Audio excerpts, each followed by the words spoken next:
Nitong ika-5 ng Mayo ngayong taon, dito sa Senado ng Pilipinas, sa Pasay City, isang hindi inaasahang tensyon ang sumabog sa gitna ng plenaryo na nag-iwan sa lahat ng gulat at pagtataka. Ang dalawang veteranong mambabatas na sina Senador Ping Lacson at Senador Rodante Marcoleta ay nagkaroon ng isang napakainit na sagutan na muntik nang mawala ng kontrol. Sa gitna ng sesyon, biglang tumanggi si Lacson na sagutin ang anumang katanungan ni Marcoleta at sa halip ay binalikan siya nito ng isang mabigat na hamon tungkol sa kanyang sariling campaign records. Ngayon, ang tanong na dapat nating pag-isipan, bakit nga ba nauwi sa ganito katinding komprontasyon ang dalawang senador na ito? Ano ang nakapaloob sa mga dokumentong hawak ni Lacson na nagtulak sa kanya para maging ganito katigas sa kanyang mga kasamahan? Sa likod ng lahat ng galit at hiyawan, ano nga ba ang tunay na dahilan? Bago tayo magumpisa, baka pwede pa like ng video na ito. Malaking bagay na to sa aming mga content creators. Maraming salamat po.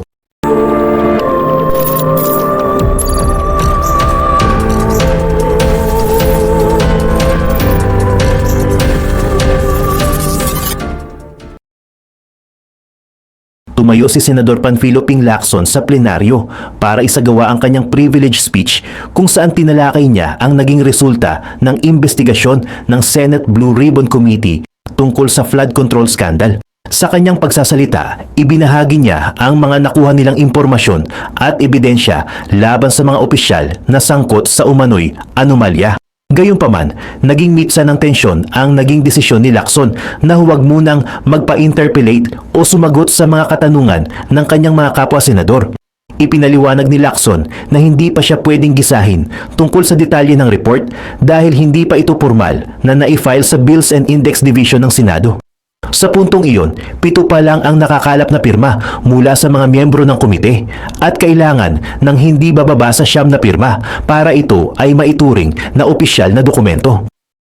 Nanindigan si Lacson na kailangan muna niyang ma-sponsor ang report ng maayos bago siya magbigay ng floor sa ibang senador. Ginamit din niya ang pagkakataong ito para patamaan ang mga kritiko at trolls na pilit siyang binabatikos. Sinabi niya na sa haba ng kanyang karir, hinding-hindi siya magpapasindak sa anumang ingay o pananakot dahil mas matimbang para sa kanya ang pagtupad sa kanyang tungkulin. Dahil dito, nanatiling one way ang naging daloy ng impormasyon sa simula na naging dahilan kung bakit mas lalong uminit ang sitwasyon sa loob ng sesyon. Dahil sa pagtanggi ni Lacson na magpa-interpellate, agad na tumayo si Senador Rodante Marcoleta para ipahayag ang kanyang pagkadismaya sa naging takbo ng sesyon. Diretsahang kinwestiyon ni Marcoleta ang naging ruling ni Lacson at sinabing highly unusual o hindi karaniwan sa tradisyon ng Senado na magtakda ng precondition gaya ng pagkakaroon muna ng mayoryang pirma sa report bago pumayag na sumagot sa mga katanungan ng mga kasamahan. Para kay Marcoleta, hindi dapat ginagawang dahilan ang kakulangan ng pirma para harangan ang karapatan ng ibang senador na magsuri sa mga inilalabas na impormasyon. Ngunit imbes na magpaliwanag tungkol sa rules, mas lalong naging personal at matindi ang naging buwelta ni Lacson. Binigla niya ang plenaryo nang bigla niyang ungkatin ang issue ng SOSE o Statement of Contributions and Expenditures ni Marcoleta. Hinamon ni Lacson ang kapwa-senador kung magiging kasing tapang din ba ito sakaling ipatawag sa isang House hearing para ipaliwanag ang mga umano'y anomalya sa sarili nitong campaign records. Sa puntong ito, lumipat ang tensyon mula sa flood control report patungo sa integridad mismo ni Marcoleta. Sa kabila ng mabigat na pasaring ni Lacson, hindi natinag si Marcoleta. Mariin niyang sinagot na wala siyang itinatago at handa siyang sumipot at mag-testify sa kamera kung talagang kinakailangan para harapin ang nasabing issue. Ang palitang ito ng mga salita ay nagdulot ng mas malalang lamat sa gitna ng plenaryo, kung saan ang usapin ng flood control ay pansamantalang natabunan ng personal na bangayan ng dalawang mambabatas. Sa gitna ng tumitinding tensyon at palitan ng mga personal na atake, pumasok na sa usapan si Senate President Tito Soto para magsilbing tagapamagitan at magbigay ng formal na ruling sa naging debate. Sa halip na kondenahin ang pagtanggi ni Lacson na sumagot sa mga tanong, nagbigay ng suporta si Soto sa posisyon nito.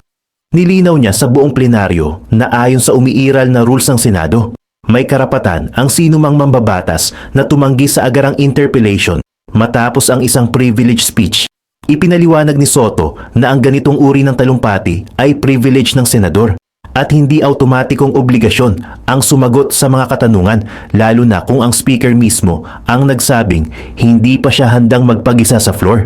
Dahil dito, naging malinaw na legal at nasa loob ng tamang proseso ang naging desisyon ni Lacson, kahit papilit itong kinukwestiyon ni Marcoleta bilang unusual.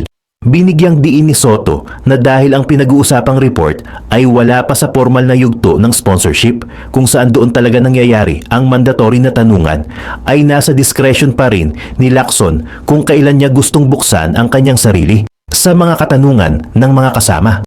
Ang naging ruling na ito ng Senate President ang nagsilbing pampalamig sa gulo, bagamat nanatili ang bigat ng hangin sa loob ng kwarto dahil sa mga naunang revelasyon at personal na hamon na hindi pa rin lubos na nareresolba. Dahil sa ruling ni Soto, hindi na naituloy ang debate tungkol sa rules, pero hindi nito napigilan ang ibang mga senador na nabanggit sa ulat na magpahayag ng kanilang panig. Agad na sumubok si Senador Jinggoy Estrada na makasingit ng tanong para sana kumprontahin si Lacson tungkol sa mga aligasyong kumakabit sa kanyang pangalan. Gayunpaman, naging matigas pa rin ang paninindigan ni Lacson at hindi nito binigyan ng pagkakataon si Estrada na mag-interpellate. Sa kabila ng pagtangging ito, nagawa pa rin ni Estrada na ipasok sa record ng Senado ang kanyang mariing pag-deny. Sinabi niya sa harap ng plenaryo na wala siyang anumang kinalaman o partisipasyon sa mga anomalya sa flood control projects na idinadamit sa kanya. Para kay Estrada, mahalagang malaman ng publiko na hindi siya sangkot sa anumang nakakarimarim na gawain gaya ng nasa report.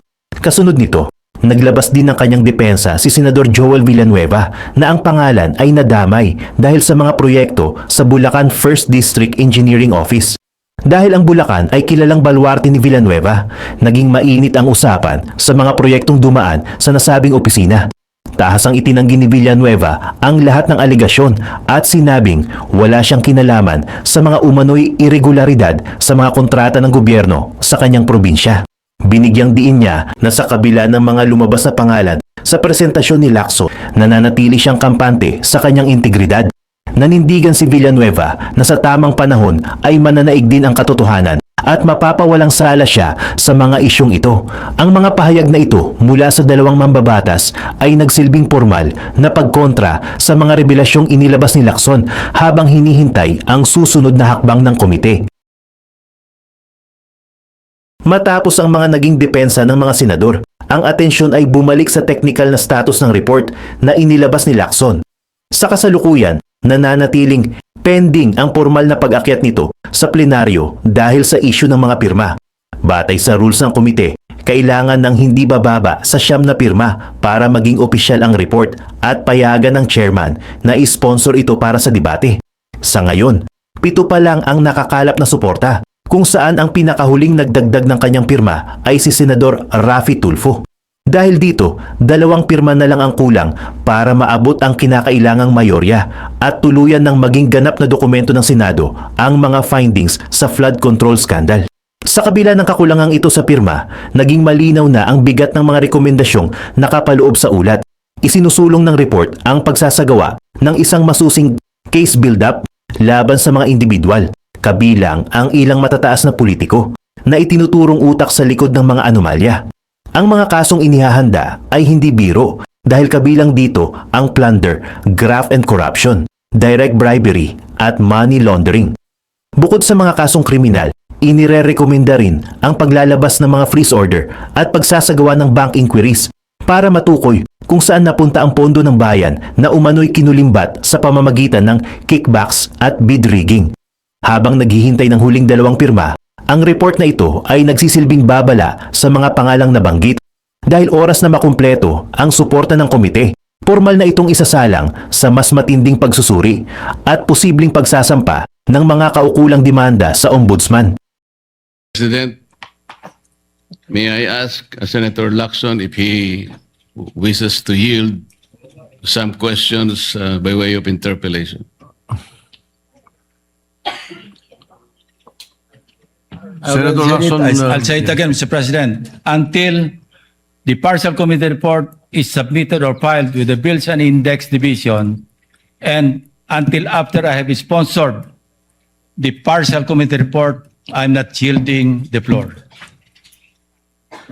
Mr. President, that is very highly unusual.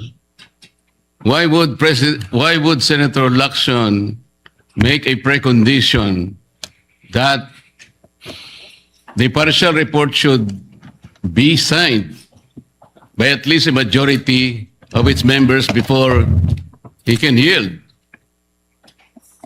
May, the interpellation? yes. May I place on record that it is the prerogative of any member of the Senate to yield or not yield. As a matter of fact, in my many years here, Senator Miriam Defensor Santiago, and I'm sure Senator De Estrada is well aware of this, who was with me. Senator Miriam Defensor Santiago, every time she delivers a privileged speech, does not entertain any interpellation. Yes, And Mr. it is President, her- but it this is her is, prerogative. this is different. And then, Because if as I said, it is the prerogative of Senator Santiago, and it is likewise the prerogative of Senator Lacson, because he wants that, as he mentioned, he wanted that his partial committee report be reported out and sponsored before he can answer any questions to that effect. Mr. President, if Senator Lacson would just say that he doesn't want to be interpellated, that will be okay with me. But he should not make a precondition that his unwillingness is conditioned upon whether or not the partial report should be signed by the majority. This is very unusual, Mr. President. Yes, we respect your opinion. And because he doesn't want to be interpellated, may I just be given the opportunity to make manifestation because my name was mentioned. Of By course, Senator Lacson. of course you may. Go Thank ahead. you, Mr. President. Mr. President, I cannot speak for our colleagues why they hesitate or even refuse to sign the partial report he allegedly disseminated to the members. But as for myself, Mr. President, I cannot sign a partial report. A partial report is basically unfinished. An unfinished report cannot be assumed to have contained the final and collective judgment of all the members. This is very basic, Mr. President. Secondly, I did not heed my reasons why I cannot sign the partial report. I delivered a privileged speech some time ago, Mr. President, outlining the reasons, therefore. Number one, I was expecting the chairman of the Blue Ribbon Committee to have conducted several hearings more, and in those hearings, he should have invited several persons whom I enumerated in my privileged speech. Namely, Yusek Adrian Bersamin, Yusek Jojo Cadiz, former Governor Luis Chavez Singson,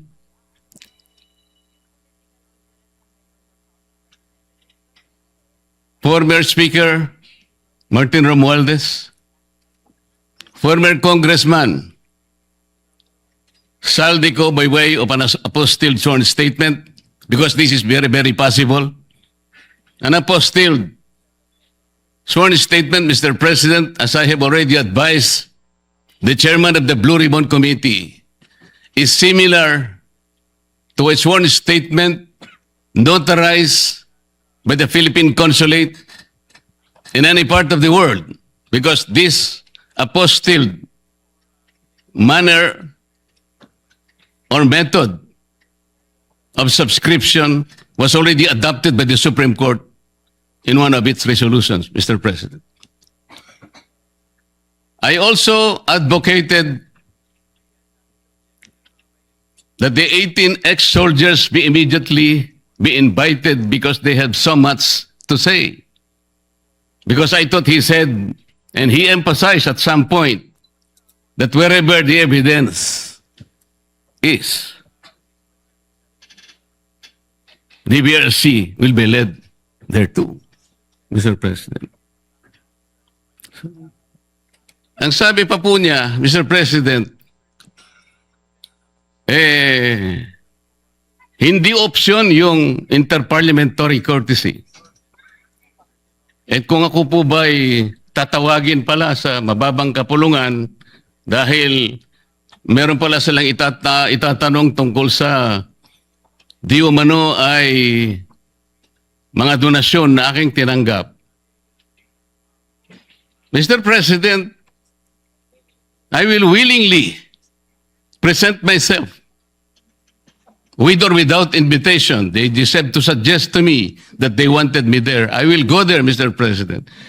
Interparliamentary courtesy is between the two chambers, Mr. President. Tayo-tayo po ang pinag-uusapan na maggalangan doon.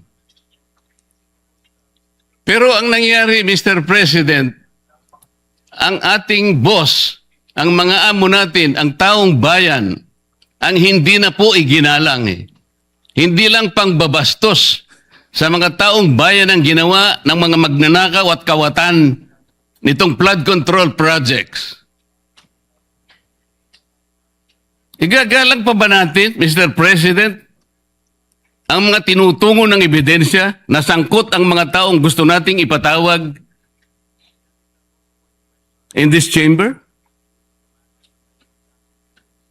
Gagamitin pa po bang isang dahilan na kailangan nating maggalangan kung sila mismo ay hindi na iginalang ang taong bayan na ngayon ay halos nagdurusa na? Tama po, sinabi niya kanina, Mr. President, talagang mainit ang panahon.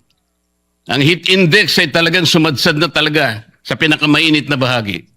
Ngunit ang lalong nagpapainit nito, Mr. President, ay yung kawalan ng political will na ipagpatuloy ang pagdinig. Kahit na lantaran na nandun na talaga yung mga ebidensya. Bakit po hindi tayo tumawag ng pagdinig, Mr. President? Inimbita si Governor Luis Chavez Singson. Sa pagkakalam ko sa mga accounts na nababasa ko, he was invited to appear on April 14. At binigyan po siya ng pagkakataon hanggang April 7, hanggang alas 5 ng hapon, na ihain ng kanyang sinumpaang salaysay. Hanggang alas 5 ng hapon, Mr. President. Ngunit 9:15 ng umaga, ipinaabot sa bahay ng dating gobernador na kinakansela na po ang nasabing pagdinig. At ginamit pang dahilan, paano po nangyari yun, Mr. President? Binigyan siya hanggang alas 5 ng Abril 7 na isubmit. Sa pagkakaalam ko po, nandun na siya sa Maynila at nanananghali. Pagkatapos na itutuloy siya sa opisina ni Senator Lacson para ihain yung sworn statement na kanyang inihanda. Bakit po kinakailangang dumating pa si Saldico?